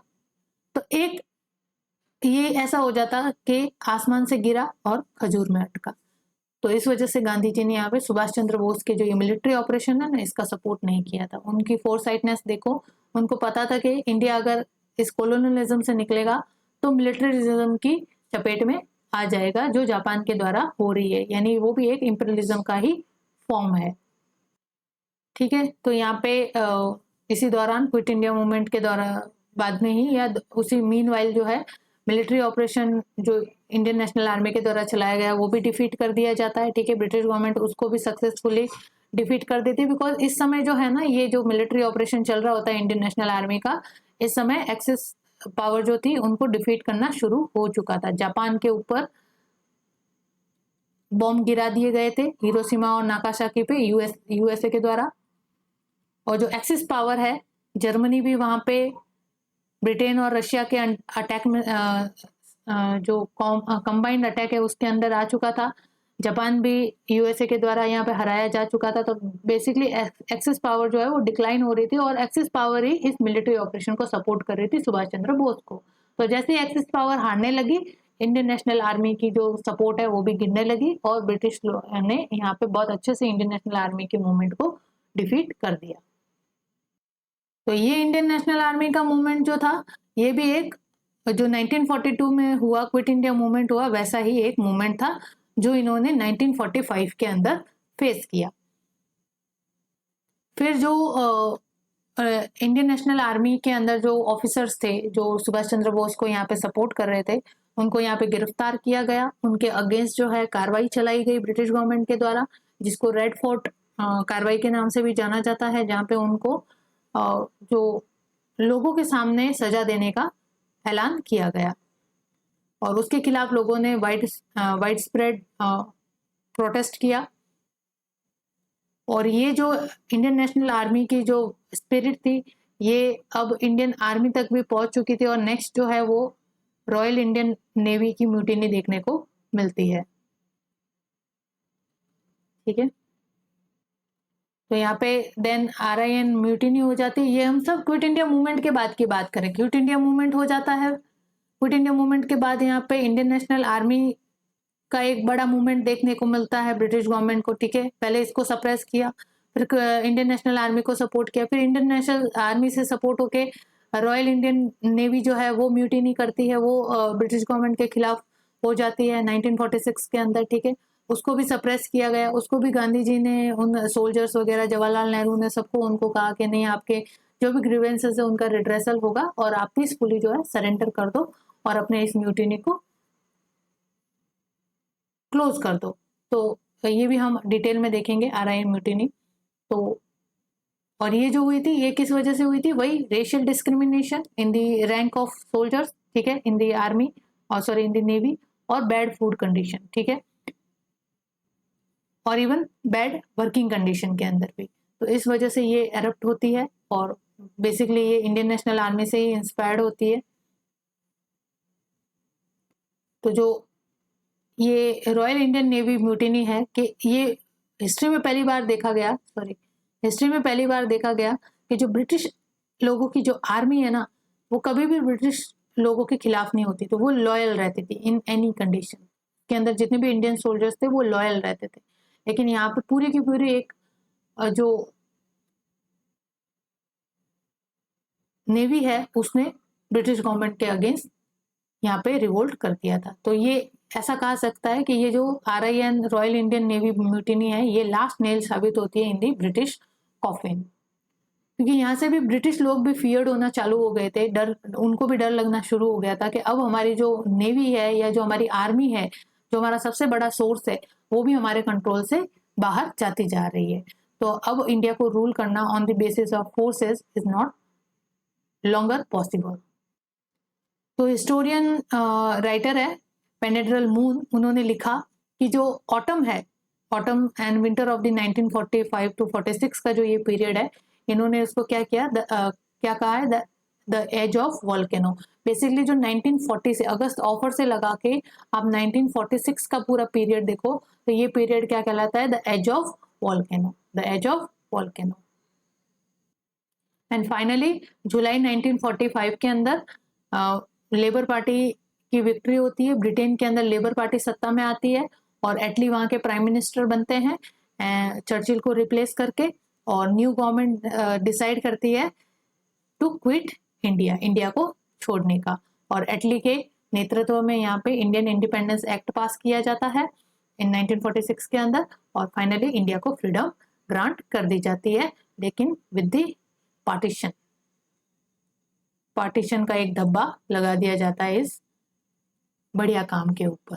ये भी देखेंगे हम पूरा separatism and communalism in India, उसी के फलस्वरूप ये पार्टीशन हुआ था। तो ये सेशन था क्विट इंडिया मूवमेंट के अंदर ऊपर, और इसको हमने अच्छे से आई होप कवर किया है। तो ये सेशन हम यही एंड करते हैं।